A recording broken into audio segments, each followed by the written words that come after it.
okay? Look, I understand that things have been really rough for you ever since you got cursed last year. But keep in mind, we still have about 19 months left to find a way to prevent you from your upcoming death. What's the point, Soxaja? I mean, I know I'm supposed to be the Mustang Prince, but no matter what I do these days, I keep getting laughed at and harassed at on social media and on YouTube.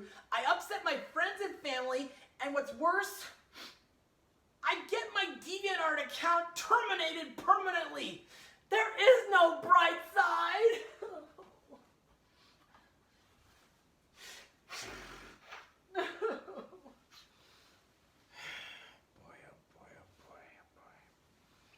You know what your problem is, Joshua? Aside from your sensitivity, you lost your confidence way too easily.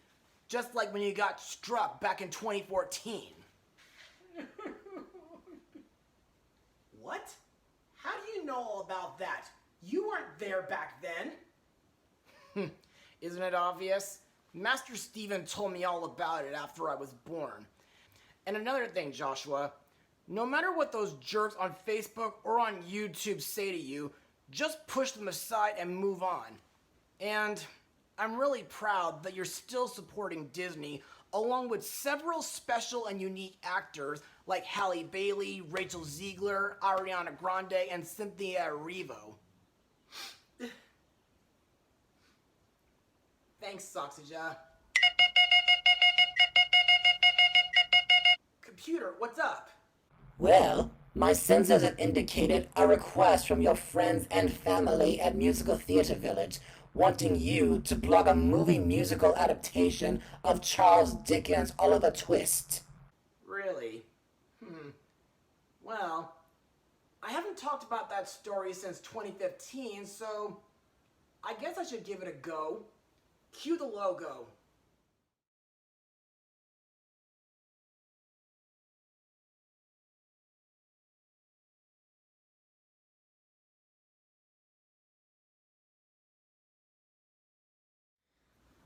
Hey everybody, I'm Joshua Orro, the Mustang Prince, and welcome to Mustang Prince Orro Reports.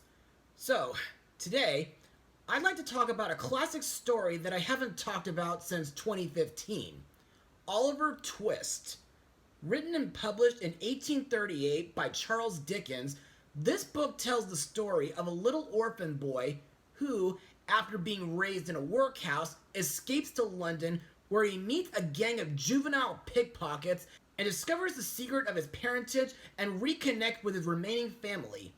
Now, the last time I ever talked about Oliver was back during my third season in 2015 when I blogged Disney's 1988 animated film, Oliver and Company, which I still say is an underrated classic.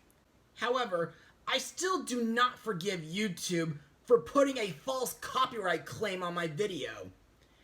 Anyway, like A Christmas Carol, there are several film/television adaptations of Oliver Twist, ranging from live action to animated.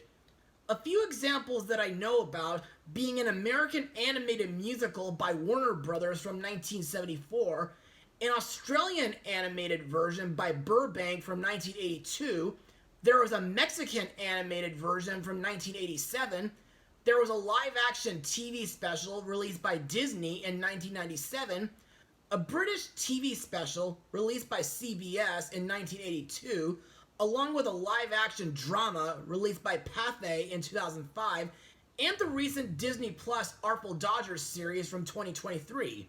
But, out of all those films and TV specials, the most famous Oliver Twist adaptation would be none other than Lionel Bart's 1960 stage musical, which would later on be adapted into a movie musical, which of course is what I'll be blogging today. So, released on September 26, 1968, the movie is Oliver. And now, on for the plot of the movie. After leaving the workhouse and escaping from the Undertaker, 9-year-old orphan Oliver Twist falls in with a group of street urchin pickpockets led by the Artful Dodger and masterminded by the criminal Fagin. When Oliver's intended mark, Mr. Brownlow, takes pity on the poor lad and offers him a home, Fagin's partner, Bill Sikes, plots to kidnap the boy to keep him from talking. So, what do I think? Well, to me, this is a classic movie musical, and it's one of several that I love to watch, next to Hello Dolly, The Sound of Music, Oklahoma, and The Music Man. And to further explain what I mean, let's move on to Mustang Notes. The film was directed by Carol Reed, and the screenplay was written by Vernon Harris. Plus, the movie was filmed at Shepperton Film Studios in Surrey, England. It was a Romulus production by John Wolfe, and it was distributed internationally by Columbia Pictures. After the movie was released, it earned about $10.5 million at the US and Canadian box office, and it took about $77,402,877 worldwide. Plus, it won 6 Academy Awards, including Best Picture, Best Director for Reed, and an honorary award for choreographer Ona White. Also to note, the British Film Institute ranked Oliver the 77th greatest British film of the 20th century, and in 2017, a poll of 150 actors, directors, writers, producers, and critics for Time Out magazine ranked it the 69th best British film ever. Now, before we move on, I must let all my viewers know that I got to perform in Oliver on stage about 3 times at Musical Theater Village. My first time was back in 2006, where I got to be part of the ensemble cast and a knife grinder during the Who Will Buy song. My second time was back in 2015, when I played Noah Claypool and a Bow Street runner, and my third time, being this year, is where I play Mr. Sourberry and Mr. Brownlow. Anyway, in my opinion, this movie is still a classic after recently watching it again, and I think the cinematography is excellent for the time. And I noticed that there are a few things that are slightly different from the original book and the production that I've been part of ever since 2006. For example, the character Mr. Monks, who is revealed to be Oliver's older half-brother, is absent from this adaptation. The film includes Bill Sikes' dog Bullseye, along with the scene where Oliver is mistaken as a thief and is captured by the Bow Street runners and taken to court, and the scene where Bill Sikes forces Oliver to take part in a house robbery, which we at Musical Theater Village have never included in our productions. Plus, like most Charles Dickens stories, I like that this film mostly takes place in Victorian-era London, which, may I remind you guys, is where I got to visit back in summer 2010. One of my favorite areas being in Bloomsbury Square, which is where Mr. Brownlow lives. Also, I find it kind of interesting that the story begins in Dunstable. Plus, I think the songs in this movie have got to be some of the most classical musical theater songs ever. And I think Lionel Bart did a great job of bringing them to life back in 1960. Some of the most memorable ones, in my opinion, being Food Glorious Food, Bumble's song Boy for Sale, Oliver's longing song Where Is Love, the Artful Dodger's song Consider Yourself, Fagin's song Pick a Pocket or Two, Nancy's song It's a Fine Life, the marching song Be Back Soon, along with I'd Do Anything, Papa, and Who Will Buy. Plus, I think the choreography used for several of these songs are absolutely delightful to watch.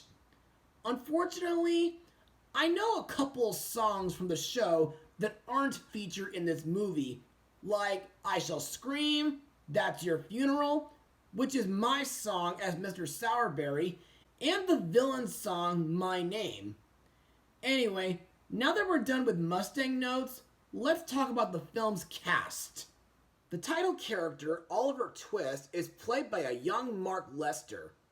Now, believe it or not, Oliver was the very first child protagonist in an English novel, and in my opinion, Oliver is a very sympathetic main character due to him losing his mother Agnes at birth, being raised in a workhouse, being sold to work as an undertaker's coffin follower, and joining a group of pickpockets in London.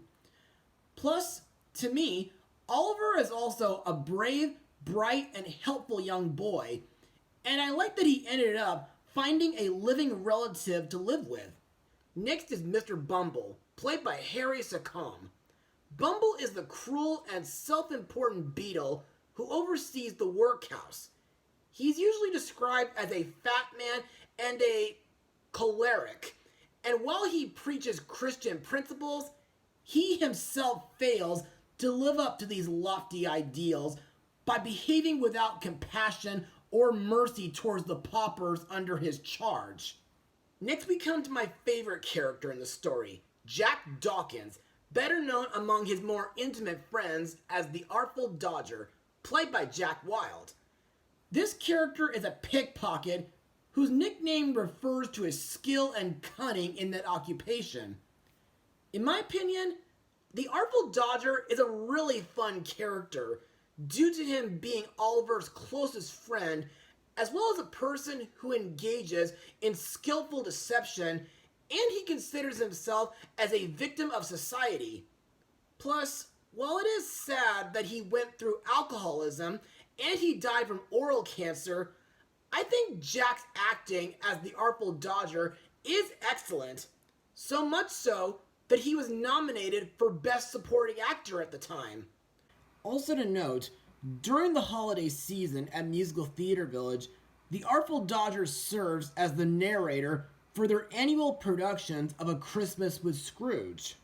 Next on our list is Fagin, played by Ron Moody, whom after this movie got to be in Mel Brooks' 12 Chairs and Disney's A Kid in King Arthur's Court. Fagin is a criminal mastermind who trains orphan children to be pickpockets in return for food and shelter. Now, I find Fagin to be a confessed miser who, despite the wealth that he has acquired, does very little to improve the lives of the children he guards or his own. Plus, it is shown, when talking to himself, that he cares less for their welfare than they do not preach on him and the other children. However, there is a dark side to his nature due to him catching Oliver noticing his secret cache of treasures, beating up the Artful Dodger for not bringing back Oliver, along with his own involvement with various plots and schemes throughout the story. Plus, I kind of get the feeling that Fagin was the inspiration for Hammock in the Astro Boy movie. Moving on, we also have Nancy, played by Shawnee Wallace, whom was in The Great Mouse Detective, and she narrated Don Bluth's The Pebble and the Penguin. Nancy is a member of Fagin's gang and Bill Sikes' lover. Now, despite being a thief, Nancy is described as a prostitute in the modern sense of the word. In my eyes, Nancy is a pretty sympathetic character too, who acts like a big sister figure for Oliver, and I like that she tries to help him get back to Mr. Brownlow sometime after being kidnapped by Bill Sikes. Sadly, by the climax of the story, Nancy becomes filled with guilt about the life that she's led, and she gets murdered by Sikes. Next we come to the villain of the story, Bill Sikes, played by Oliver Reed. Sikes is a malicious criminal in Fagin's gang, as well as a vicious robber and murderer. Plus, like in the novel, throughout much of the movie, Sikes is shadowed by his bull terrier dog, Bullseye. Now, in my opinion, Bill Sikes has got to be one of the most classical villains in fictional history, and I think Oliver Reed's acting makes him very intimidating. And I think his death is very deadly due to him being shot by a Bow Street runner before slipping off a building and being hung by the waist. The last two characters I want to talk about are the ones who I currently act at Musical Theater Village. Mr. Sowerberry, played by Leonard Rossiter, and Mr. Brownlow, played by Joseph O'Connor. Sowerberry is an undertaker who buys Oliver from Mr. Bumble for £5 and makes him a coffin follower, while Mr. Brownlow, whom I think is the most important and interesting of the two, is a bookish and kindly middle-aged gentleman who mistakes Oliver as a thief who stole his pocket handkerchief. But after the shopkeeper helped clear Oliver's name by explaining to the magistrate what really happened, Brownlow hopes to make whatever amends he can and takes Oliver in to live with him in his house. Later, while tending to Oliver's injuries, Brownlow notices Oliver's resemblance to his late niece Emily, who disappeared years ago, and begins to suspect that he may be Oliver's great uncle, which is a little different from the stage version, where Oliver's mother was named Agnes and was Brownlow's daughter, making Brownlow Oliver's grandfather. And now on to my final words. Overall, the 1968 Oliver movie has got to be one of the most classical movie musicals I've ever seen. The cinematography is well done. It does a fantastic job staying true to Lionel Bart's stage version and to Charles Dickens' classic book, even though there were a few alterations. The songs in this movie are unforgettable and emotional at times, despite that a few songs are not included. It has great choreography. The main character, Oliver Twist, is sympathetic, optimistic, brave, and loyal. Nancy, Mr. Brownlow, and the Artful Dodger are great supporting characters, while Mr. Bumble, Mr. Sowerberry, Noah, and Bill Sikes range from despicable to jerkish to intimidating antagonists. Also, there are a few moments that can be pretty dark for younger audiences, but then again, the story was inspired by how things were during the 19th century, which really was a pretty dark time. Now, while I already did complete my first performance this season, you still have 3 more chances left to see me perform in this musical at Musical Theater Village. So, for ticket information, I recommend everybody to go to this website listed at the bottom of the screen. And believe me, you and your family will love this show.